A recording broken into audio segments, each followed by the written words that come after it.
നമസ്കാരം. കഞ്ഞി to pasta എന്ന ചാനലിലേക്ക് എല്ലാവർക്കും സ്വാഗതം. കഴിഞ്ഞതിൻ്റെ വീഡിയോയിൽ പോളണ്ടിൽ കൊണ്ടുപോയിട്ട് അവിടുത്തെ ഏജൻസി നമ്മളെ പറ്റിച്ച കാര്യമൊക്കെയാണ് പറയുന്നത്. അതായത് നമ്മൾ ജോലി തരാമെന്ന് പറഞ്ഞ് കൊണ്ടുപോയി 8,00,000 കൊടുത്തിട്ട് പക്ഷെ അവിടെ എത്തിയപ്പോൾ ജോലിയില്ല. അവർ കൊണ്ടിട്ടത് ചെറിയ റൂമിലാട്ടോ. അപ്പോൾ ഏകദേശം 3 മാസം കഴിഞ്ഞു. എന്നിട്ട് ജോലിയൊന്നും ആയില്ല.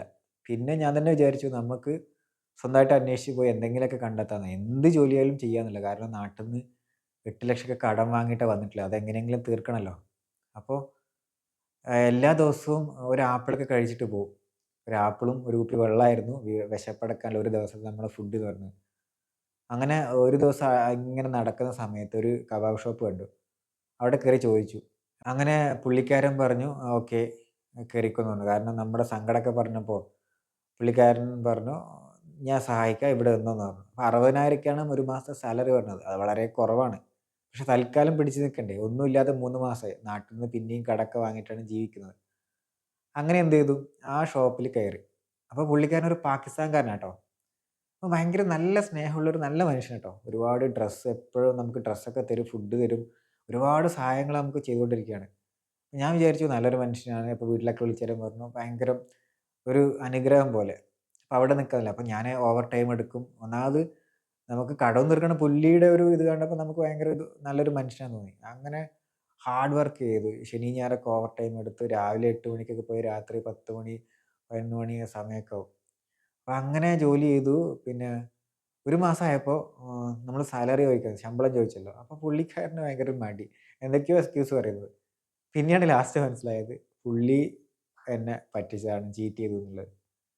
അപ്പോൾ ഉണ്ടായൊരു വികാരം ഉണ്ടല്ലോ. കാരണം നമ്മൾ ഒരുപാട് പ്രതീക്ഷയോടെ നല്ല മനുഷ്യനെന്ന് കരുതി അത്രയും സിൻസിയറായിട്ട് ഹാർഡ് വർക്ക് ചെയ്ത് പുള്ളിക്ക് വേണ്ടിയിട്ടും നമ്മളെ കടമൊക്കെ തീർക്കാൻ വേണ്ടിയിട്ട് വഴി നമ്മളെ പറ്റിച്ചിരിക്കുന്നു. എന്താ ചെയ്യാ, നാട്ടിലേക്ക് പോകാൻ തോന്നി. കാരണം ശരിക്കും പറഞ്ഞാൽ സങ്കടം വന്നു. ഒരുപാട് കരഞ്ഞു അവിടുന്ന്. കാരണം ഇത്രയും വലിയ കടം നാട്ടിൽ നിന്ന് എടുത്തിട്ട് വന്ന്. അത് കഴിഞ്ഞിട്ട് ഏജൻസിയും പറ്റിച്ചു. എന്താ ചെയ്യാ, കരച്ചിൽ വന്നിട്ട് നമുക്കൊന്നും ചെയ്യാൻ പറ്റാത്ത അവസ്ഥ. നാട്ടിൽ വിളിച്ചിത് പറയാൻ പറ്റുമോ? പക്ഷേ എൻ്റെ സുഹൃത്തുക്കളോട് സംസാരിച്ചപ്പോൾ അവർ പറഞ്ഞു, "നീ തിരിച്ച് നാട്ടിലേക്ക് വന്നോ ഫ്ലൈറ്റ് ടിക്കറ്റ് അയച്ചു തരാം" എന്നൊക്കെ പറഞ്ഞു. ഞാൻ പിന്നെ അവിടെ പിടിച്ച് നിൽക്കാമെന്ന് വിചാരിച്ചു. കാരണം പെട്ടെന്ന് നമ്മൾ ഇവിടെ യൂറോപ്പിൽ വന്നിട്ട് എങ്ങനെയാ ഒന്ന് തിരിച്ചു പോവാ രക്ഷപ്പെടാതെ എന്നുള്ളത്. പിന്നീട് മനസ്സിലാക്കിയത് ഈ കബാബ് ഷോപ്പുകാരൻ എല്ലാവരെയും പറ്റിക്കുകയാണ്. കാരണം മുന്നേ ഉണ്ടായിരുന്ന കുറേ പേരെയൊക്കെ പറ്റിച്ചിട്ടുണ്ടെന്ന് അടുത്തുള്ളൊരു ഷോപ്പിലെ പുള്ളിക്കാരൻ എന്നോട് പറഞ്ഞു.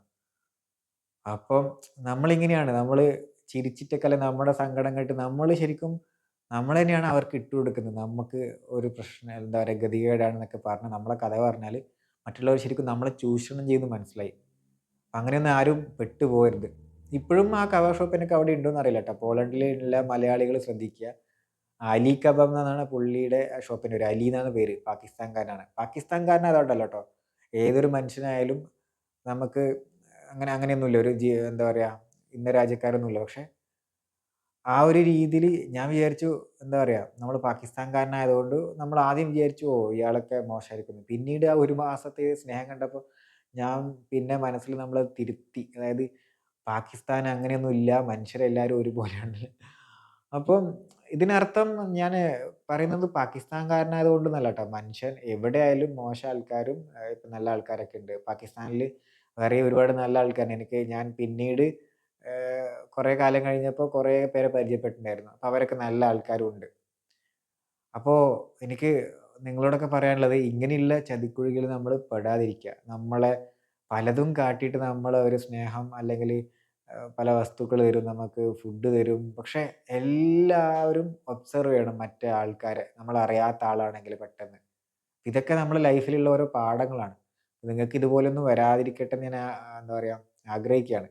അതുകൊണ്ട് തന്നെയാണ് ഇങ്ങനെ ഒരു ചാനൽ തുടങ്ങിയിട്ട് എൻ്റെ കുറേ അനുഭവങ്ങൾ നിങ്ങളുമായിട്ട് പങ്കുവെക്കാമെന്ന് വിചാരിച്ചത്. അപ്പോൾ ആരും ഇങ്ങനെയൊന്നും പെട്ടുപോകരുത്. പ്രത്യേകിച്ച് പൈസയുടെ കാര്യത്തിൽ. നാട്ടിൽ നിന്നൊക്കെ കടമെടുത്തിട്ട് ഒരുപാട് പേര് അവിടെ കുടുങ്ങിക്കിടക്കുന്നുണ്ട് പോളണ്ടിൽ. എന്താ പറയാ, അതൊക്കെ കാണുമ്പോൾ സങ്കടമുണ്ട്. പല ആൾക്കാരും ഭാര്യയും മക്കളൊക്കെ ഉണ്ടാവും. എന്നിട്ടും കടം വാങ്ങി ഭാര്യയുടെ സ്വർണ്ണമൊക്കെ പണയം വെച്ചിട്ട് അങ്ങനെയൊക്കെയാണ് വന്നുകൊണ്ടിരിക്കുന്ന ആൾക്കാരൊക്കെ. അപ്പോൾ ദയവേത് നിങ്ങൾ പെടരുത് എവിടെയും. എപ്പോഴും ശ്രദ്ധിച്ചിട്ട് വേണം നിങ്ങൾ മുന്നോട്ട് നീങ്ങാൻ വേണ്ടിയിട്ട്.